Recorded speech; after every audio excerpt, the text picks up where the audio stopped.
আরে ওই সাইডে দেওয়ার ভ্যালুয়েশন ভালো হইতো রে শিট। আর এখানে দাঁড়ানোর সময় পাইছে না, দাঁড়ানোর জায়গা পাইছে না। শট মারবো কারা এখন সবাই বলে শট মারবো না।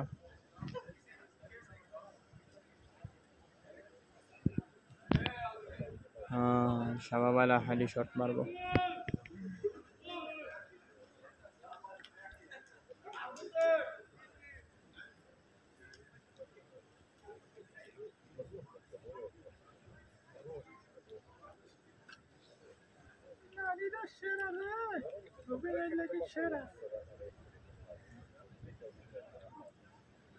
কিরে মারে না কে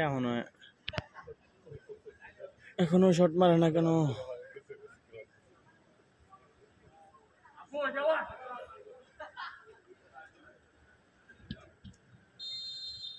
শট মারে গারা এটা তো ভিডিও ওই যে পোলার দেখা যায় মাঝখানে ও গোল।